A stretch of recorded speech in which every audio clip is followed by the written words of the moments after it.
I guess you were expecting to see something like this when you heard that there is a Sami person presenting, right?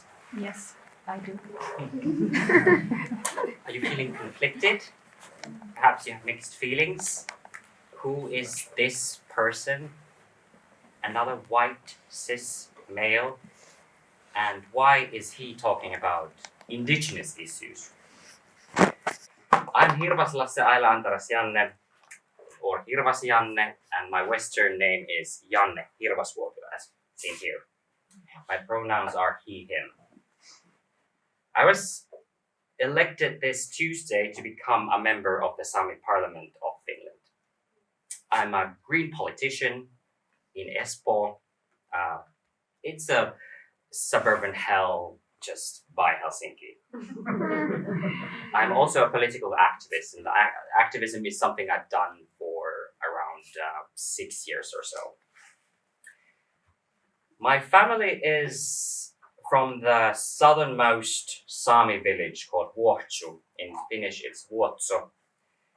But I have lived most of my life, however, in the Helsinki region, as have actually most of the Sami people today. First, I would like to thank the organizers for being part of this event. I'm very particular of where I speak. And I also turn down opportunities because we are often overlooked, or we are part of a roster as sort of an afterthought. As in, oh, we need some diversity on this panel. Let's invite a Sami person to add some color to that. That is tokenism, and I do not take part in that. We had preliminary talks with David before this event, and I felt as if my boundaries and needs are considered and taken seriously. Thank you, David, for that. It is not the experience that I often have. Let's take a recent example. I was invited, so I thought, to an academic discussion in Copenhagen, as a panelist. I posted about this on my social media platform on Instagram, and one of my friends messaged me directly and told me that she was invited to the event as well as a speaker. This symposium was supposed to be about the green shift and developments happening in Sapmi, the Sami homeland. A particular theme I have been working with for years in cabinets of the Finnish parliament, in my political party, and as an activist. But somehow that was brushed away.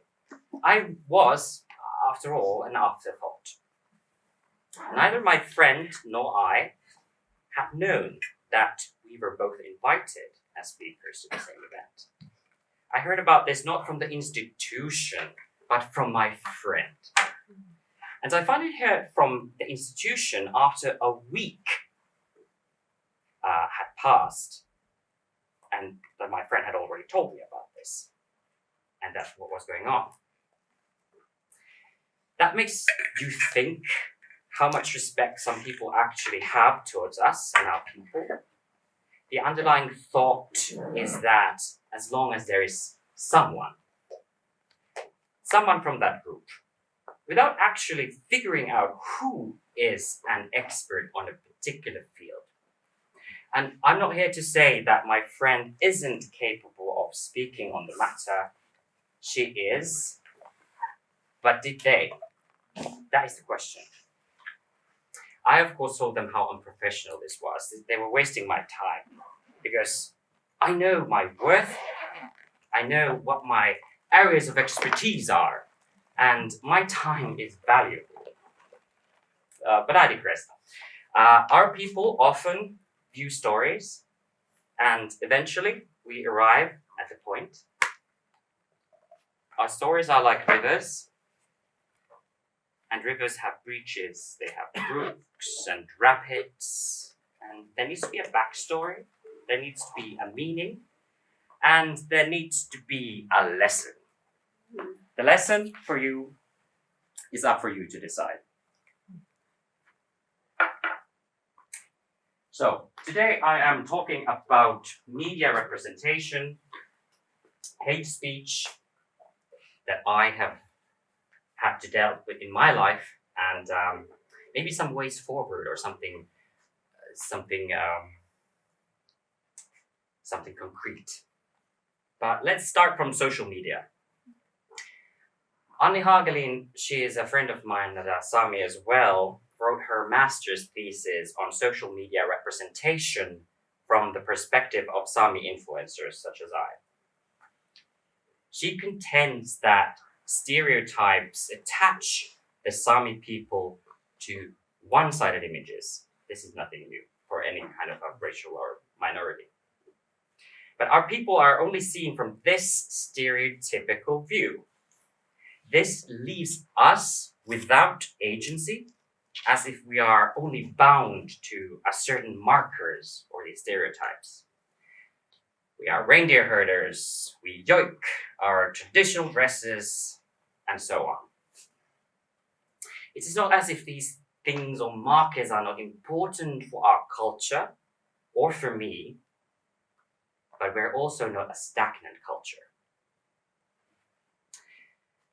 The Sami people have always been able to adapt. We adapted to settler colonialists, the Finnish people, who started to claim our lands that were not their own from the 17th century onwards.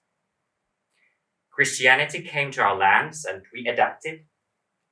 Crown changed to another and we adapted.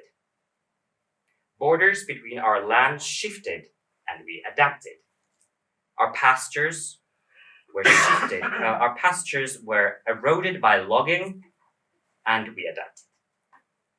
Our pastures were stolen and flooded by water power plants because the South needed power and we adapted. Does this sound powerlessness, adaptation? Does this sound that we are victims? Okay, yes, we have been mistreated, but we have adapted and we have survived. We're actually thriving now more than ever, even with all these new challenges that are trying to erase us. Now we have mining, now we have mass tourism, huge wind power farms, and fake Sami people that are eroding the legitimacy of our institutions. And of course, hate speech.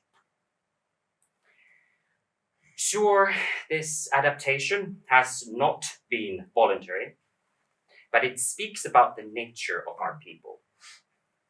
A downy birch growing on a mountain fell does not break, it bends.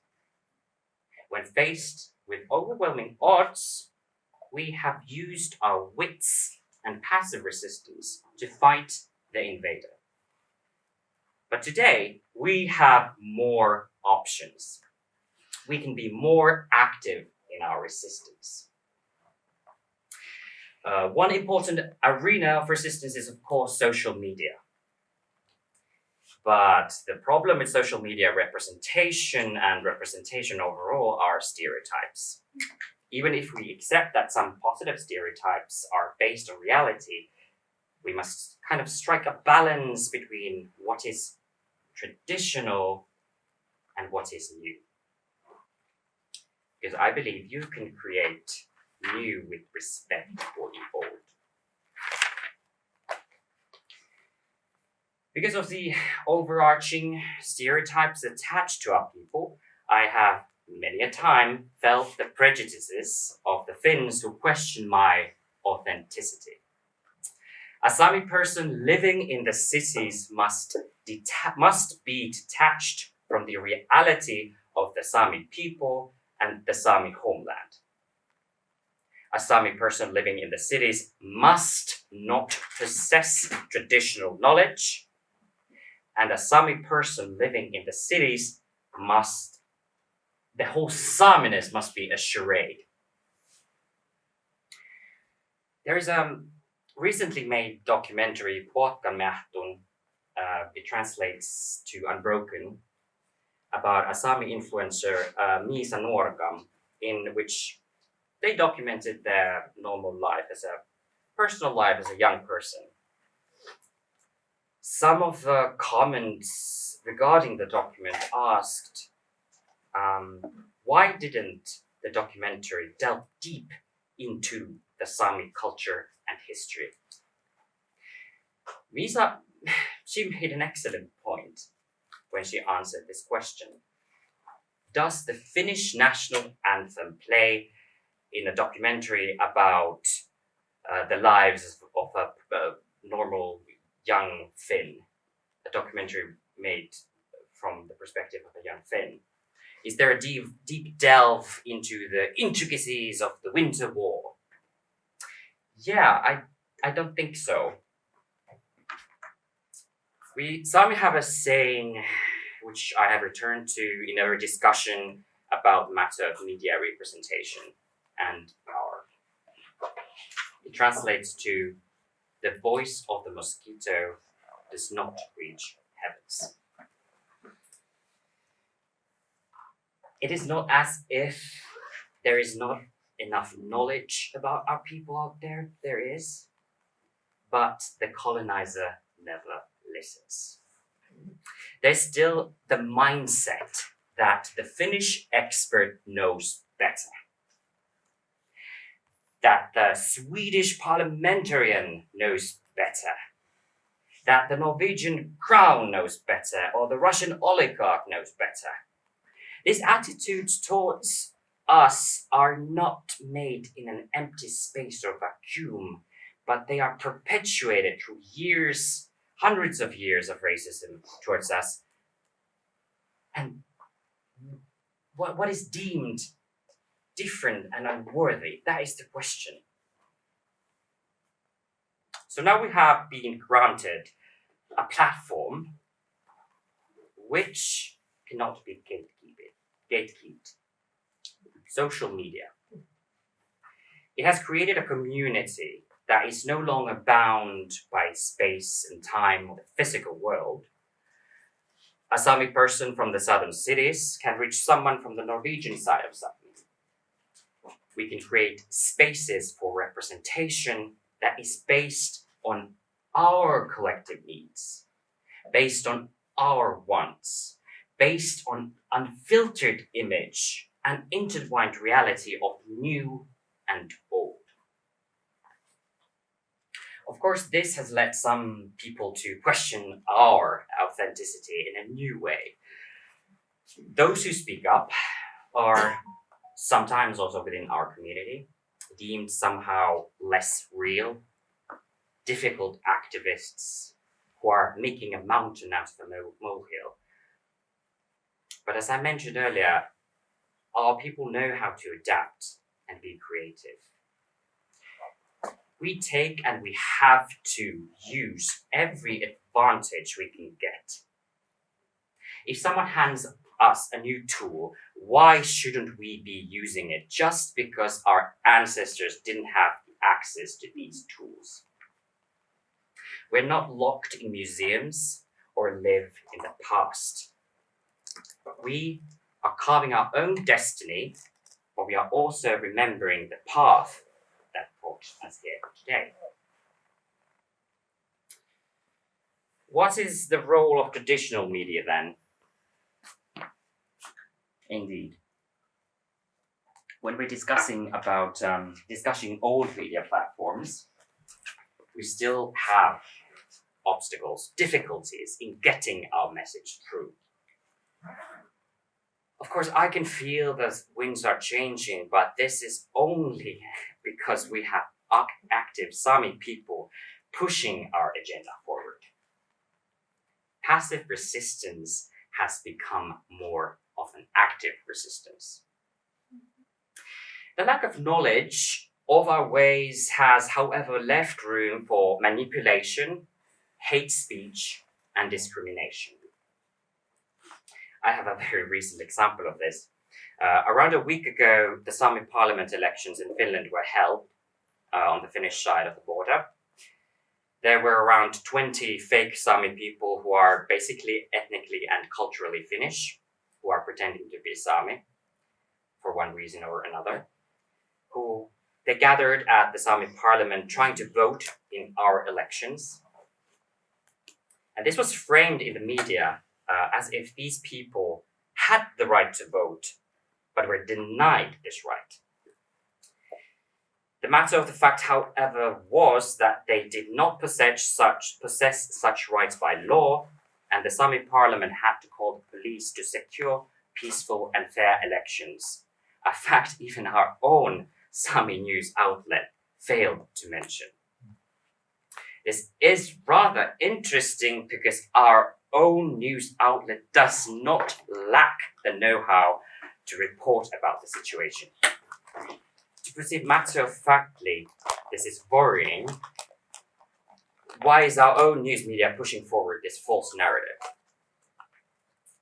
Of course, this can be seen as a form of false balance.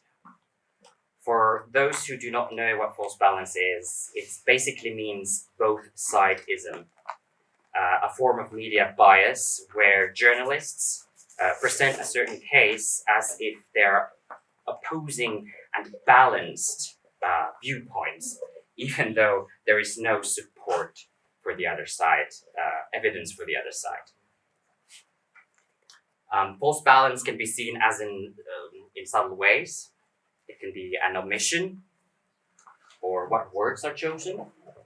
In this case, the fake Sami people were cited as if they would have the right to vote by law in the elections, which they did not possess. I'm paraphrasing the news here, but there is a difference between denied the right to vote and did not possess the right to vote. This shift in our own news outlet has not gone unnoticed. It mirrors a subtle subordination, perhaps due to pressure put to them from outside sources, or attitude that stem from the dominant surrounding Finnish culture. One thing is for sure. These fake Sami people can be very intimidating, and our people are not known for our assertiveness. The newer generation, like me included, we're not so afraid of conflict. And this topic brings me back to the time I was working at the Finnish parliament, where I worked as a political aide to the former Minister of the Environment. I was intimidated and harassed by these fake Sami people, this fake Sami movement during that time when I worked there. My representative and our party was contacted not only by these fake Sami people, but also a former parliamentarian who was then in the last term still an MP from the Centre Party, who used his time to undermine me in any way he could. And the intention was quite clear. They wanted to silence me and erode the trust between me and my peers, ridicule me and put me in my place. They wanted to subordinate me. I was, however, well equipped for this tactic because of years of activism had taught me how to deal with these kinds of attacks. But not everyone is. And that is where the power of silencing lies. Ultimately, these kinds of people want to disempower us, and partly it has worked. Many Sami people are now too afraid to talk because of the backlash we have experienced. To be disabled, to be black, to be indigenous, to be part of any marginalized community and being an activist is a brave act of resistance. But what happens when you are physically threatened? What happens when your inbox is filled with death threats? Threats of violence, when your physical appearance is being discussed at the darkest corners of the internet, when your people are trying to figure out where your kids go to kindergarten. Because this happens today, this happened last week, this happened this week. Thankfully not for me, but a prominent Sami influencer. When I walked here, and you saw this white man and oh boy, does that protect me? I might get a quarter of the hate that Sami women get. But one prominent Sami activist and influencer who she's a woman said once to me that I shouldn't compare. Men get very different treatment. I get very different treatment. I'm privileged. But the violence that is directed towards me is also different. And because I'm a man, and usually the people who send these kinds of threats are also men, the threats are directed from one man to another. Usually they are very explicit. They want to harm me physically. They tell me how they're going to beat me up, or in worst cases, kill me. It is violent, direct, and primal. I ran in the local elections in Espoo a few years ago, and a postcard was sent to me. It told me to be quiet, or you will be next.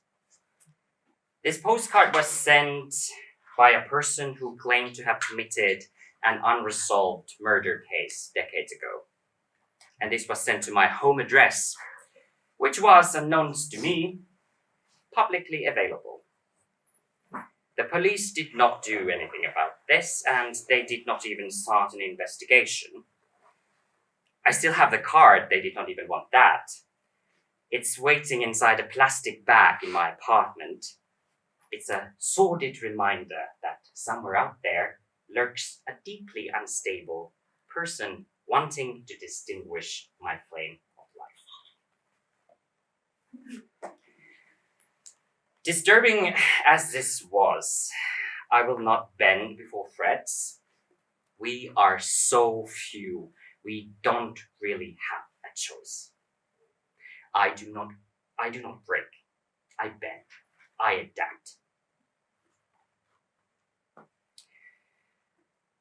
A renowned Sami politician, activist, and scholar Pirita Näkkäläjärvi wrote a master's thesis on the threats to the freedom of speech of the indigenous peoples in Sami in 2017.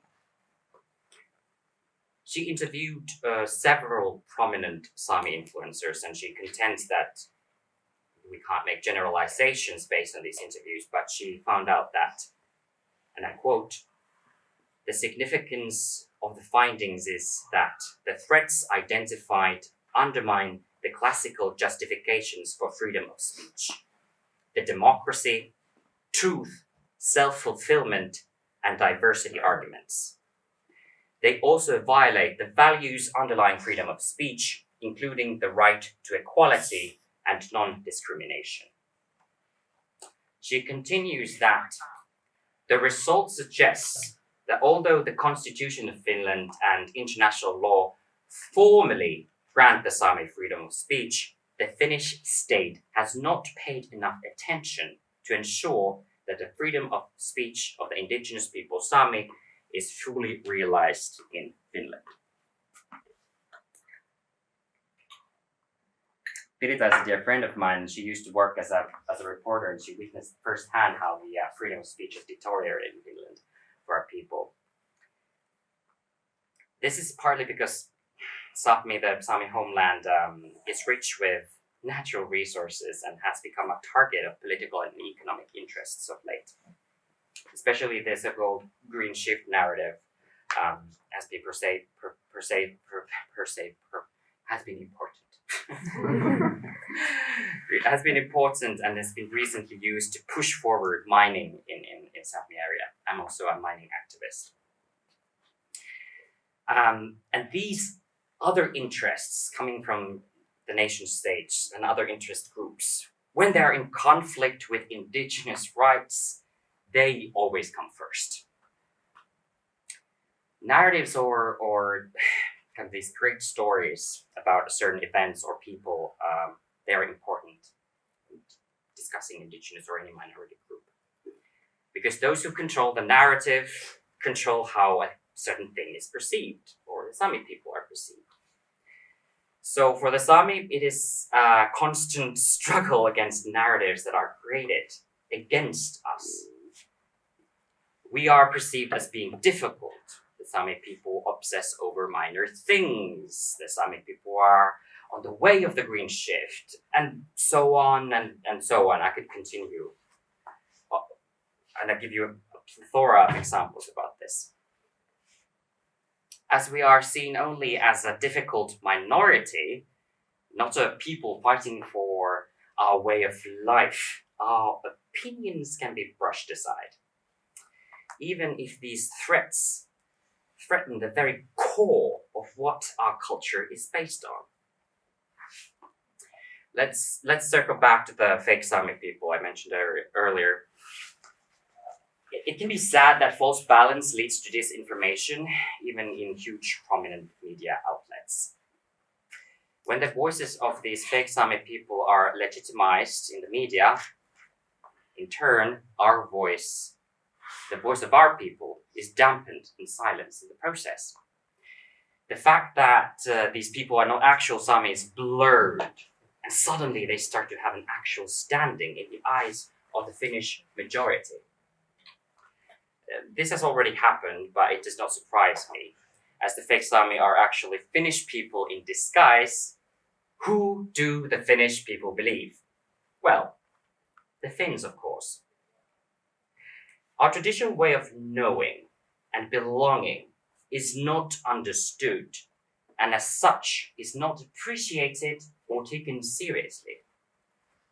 The vacuum of knowledge and the lack of trust towards us creates spaces for disinformation. The Finnish majority always operate on kind of a surface level when they perceive us, which is, if you imagine an iceberg, it's just the tip of the iceberg. Like here. This is what I am to you when you think the Sami people are. This is the surface level. The traditional dress, gakti. A person might wear gakti, traditional dress, and to some people that resembles authenticity, even if the dress itself is completely wrong, like the Sami people have. But I do not have to wear this to prove my Sameness, my indigenousness to anyone, as my people recognize me as one of their own in other ways as well. And I do not downplay the importance of our dresses, our language, our traditions, and so on, not at all, but the surface level stuff, the tip of the iceberg, the material world, is the only part of our culture that can be seen or shown to outsiders. At the bottom of the iceberg, the thing you don't see, there's a dark sea, there's a font of traditional knowledge, challenges of intergenerational trauma, family ties, small histories, relationship between our people and villages, stories and value systems, religion, connections to elders, and so on. Consequently, the pressure on politically active Sami people has increased. There are also attempts to silence Sami media in Finland. Independent media giving voice to the indigenous people Sami is considered a dangerous and destabilizing force by some members of the dominant population. But let's go forward. In her dissertation, Pirita Näkkäjärvi found 5 threats to the freedom of speech towards Sami people. You can see them here. These are silencing, subordination, delegitimization, disinformation, and epistemocide. The last word means the destruction of knowledge.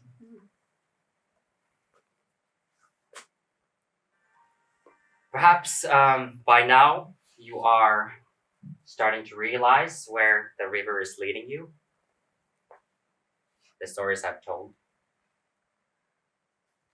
mirrors these 5 things from my own life and the lives of our people. The first threat identifies is silencing. The feeling that the Sami people are being silenced is common among those who are politically active. Silencing can be quite explicit and is caused by hate speech. This can happen online more often than not, but this can be seen in major newspaper editorials. Silencing can be brutal, as I've already demonstrated. As I mentioned, I have experienced death threats towards my physical integrity and well-being.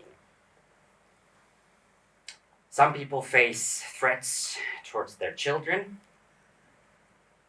In addition to these targeted messages, there is also hate speech targeted at our community as a whole. Most of the silencing is coming from the dominant population, and more often than not, they're politically motivated, they're aggressive, they're hostile. I have experienced firsthand how people use their real names when they contact me, or I've experienced hate speech towards me by people who use their real actual names. And I think this needs to be underlined because these are just not internet trolls, but people actually think the way they behave is acceptable. And as I told you, silencing has worked. Many people do not comment anymore. Many people are burnt out or they're just tired. Silencing is especially pervasive against those who live in Sápmi in North. I told you about my privileges. I'm a man. I'm a white passing man. I have other privileges, and my biggest privilege as a Sami person is that I live here in the south. I do not live in a small village in the north where I actually might meet these people. And this gives me a lot of space to express myself without the fear of being shunned by anyone up there. On the other hand, the people like me who have the capacity, the thick skin, those who have gone through the circus, can bring about important matters that someone else does not dare to. And I kind of feel obligated to do so. To such a small community, even one who is silenced is deeply concerning. The second threat to the freedom of speech of the Sami people is subordination.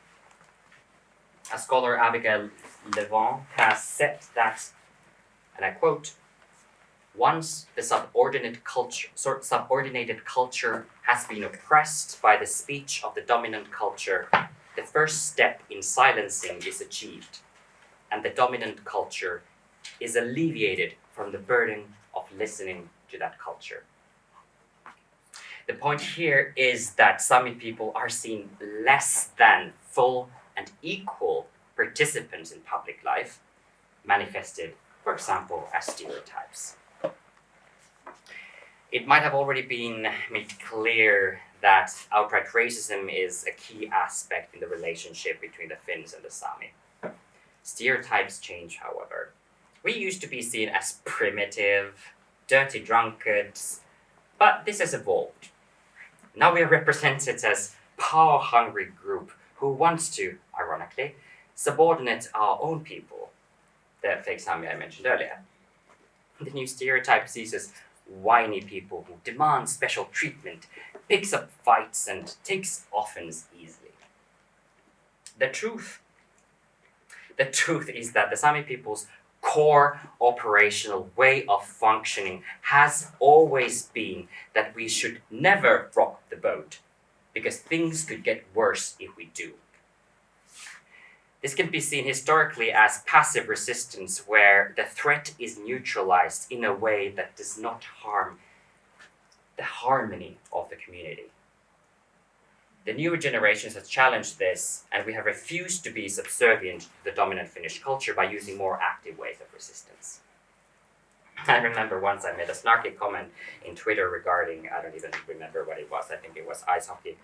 And my tweet was taken out of context in one of these major news outlets, and they made a story about my tweet.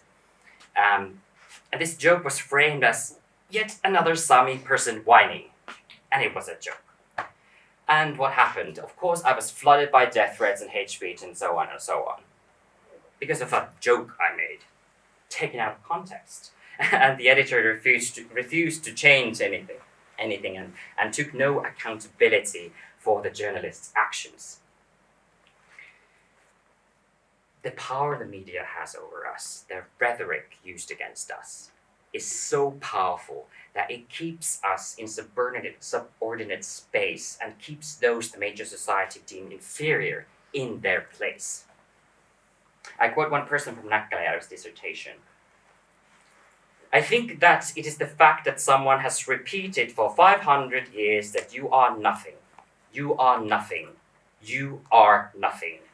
And that is mantra that people themselves have started believing and believed that they are nothing.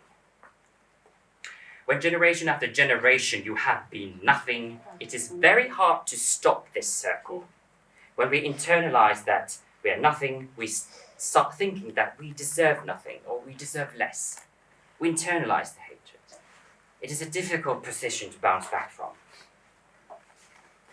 One of the things that struck close at home from this research was that the observation that if we compare feminist or LGBTQI minorities in Finland, the Sami people, we lack allies. Is there a motivation to keep us in our place, in subordination? So we are less sympathetic and we have less possibilities for political alliances. Okay, this has slowly started to change as newer generations is trying to gather support from, for example, the nature conservationists and climate activists, for example, and to some extent we have been successful. But let's go to the third part, the third theme Näkkäläjärvi identified. It's called delegitimization, it's a terrible, hard word to pronounce, which is a threat to the freedom of speech because the group that is delegitimized are taken less seriously. The stories I have told you already echo this. The first way is to accuse Sami of bias due to their ethnicity or even their surname. The second way is to stigmatize Sami who voice their opinion from different grounds, usually by calling them activists, even if they're not, which in the Finnish press and the Finnish society has a very negative connotation. And it pulls the rug under us, as we cannot be experts on issues that deal with our culture. But the same information is accepted as truth if it is provided by a Finnish person or a scientist. So the Sami voice is dependent on the space that the dominant population gives us. The fourth theme is disinformation, which according to a Sami scholar, Veli-Pekka Lehtola, is a manifestation of oppression. And it's very much intertwined with hate speech. Disinformation leaves us political activists vulnerable because the truth is being blurred, even amongst prominent individuals in the Finnish society. As we do not have control over our histories and narratives, it creates a bizarre reality. Imagine if someone would come and say to you that the earth is flat. They would be ridiculed, laughed out of the room, because it is so far beyond the realm of what is the truth. But again, I return to the Sami people. They are believed, even though for us, they are as Sami as the earth is flat. But alas, we are seen biased on the very thing we know best, our people. My family originates from the southernmost village, Vuopio. We settled in the area permanently, and I emphasize permanently in the 19th century when our reindeer herding pastures were overcrowded after the borders between Sapmi were closed because of competing national interests of Russia and Norway. One of the most widespread narratives that has been pushed forward is that the reindeer herding Sami are actually just immigrants from Norway who discriminate against minority Sami group. And this disinformation is persistent even though the Sami people have migrated between places long before national borders were drawn. There is no minority group that we discriminate against, as the people who now claim Saminess are settlers who came to the area some hundreds of years ago. It has been explained that this phenomenon stems from the fear that if the actual Sami people gain land rights, for example, the Finnish majority will be left out in the area. Consequently, this is the last stage of colonialism. If you cannot beat them, become them.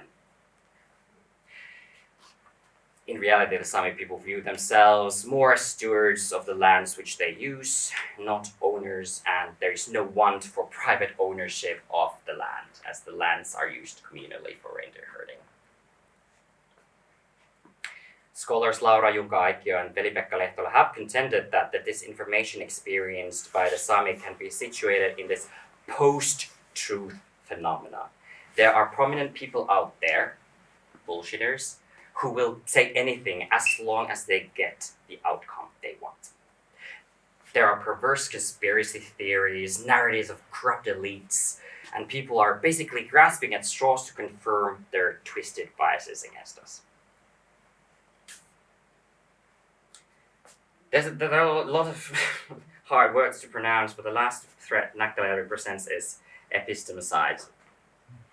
It means the impacts of colonialism has on indigenous knowledge and how in history the knowledge of indigenous peoples have been systematically denied.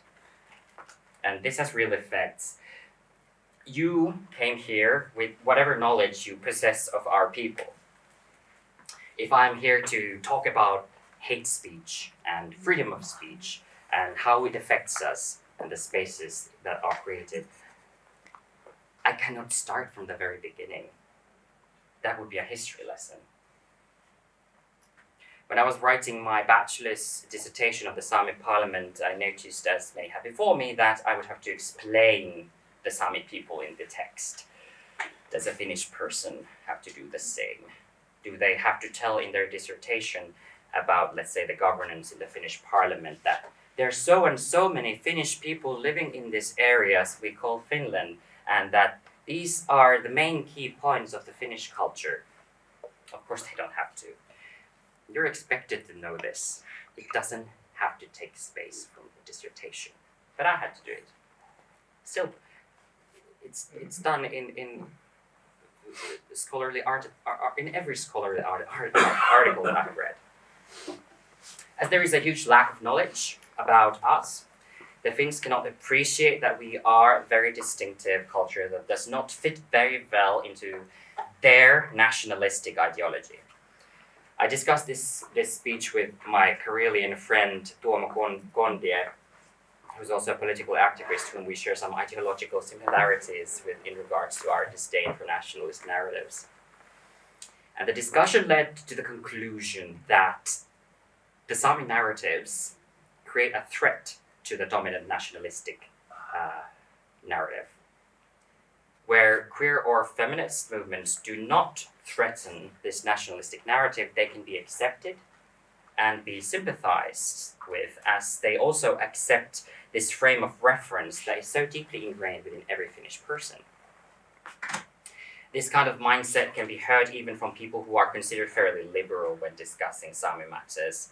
And a classic example is that if I make a very clear statement that I am a Sami, the usual answer is somewhere along the lines of course you are a Sami, but you are also a Finn, or that of course you are a Finn like Finnish Swedes are Finnish, as if there is an underlying assumption that I'm a Finn first, a Sami second, or that Saminess is just kind of a subsection of what it constitutes to be a Finn.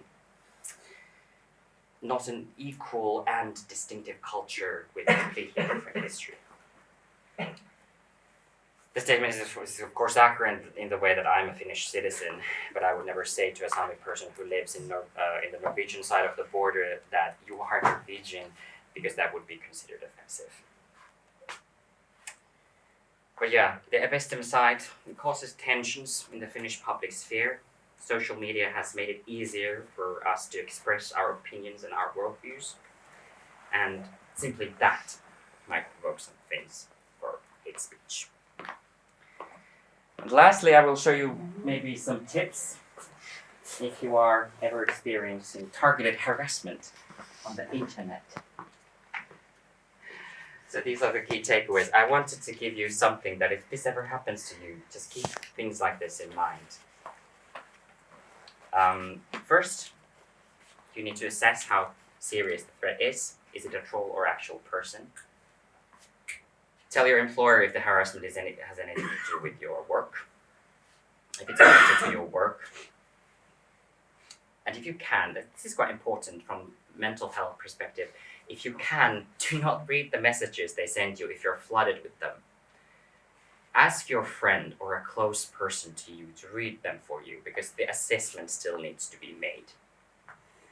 I used to work for the Finnish Parliament, as I told you, and in that way we were supported by the Secret Service, and they would always make an assessment on how serious the threat is.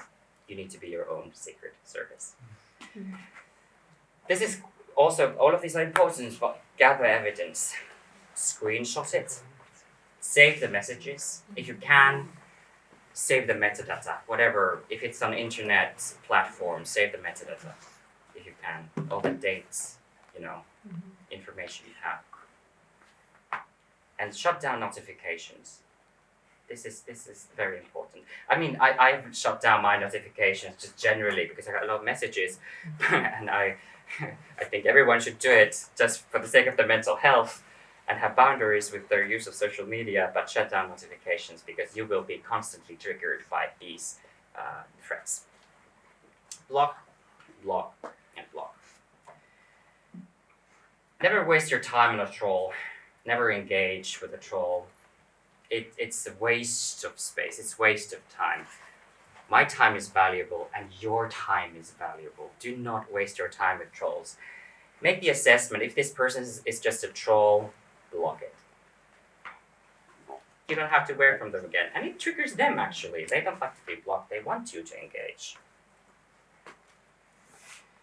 But yeah, I think these are some practicalities, but maybe I'll start to wrap this up because I'm running out of time.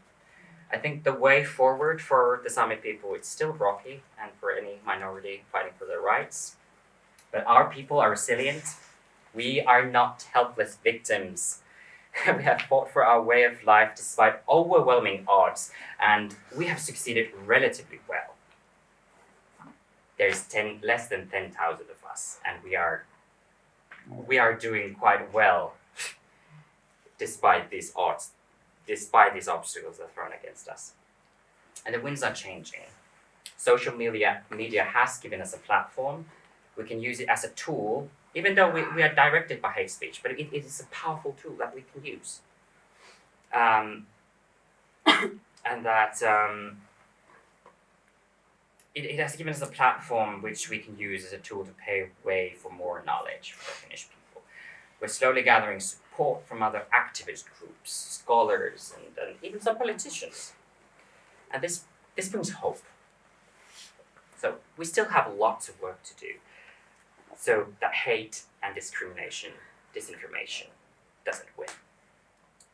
And this of course requires the very basic thing that should be up there is that the schooling system would provide the Finnish students an overview of our people and our history. That we do not always have to explain the very basic things. Hate speech towards our people has seemingly increased, but I think this backlash tells one simple truth. The closer we are in achieving our goals, the more opposition we will face. Thank you, all of you.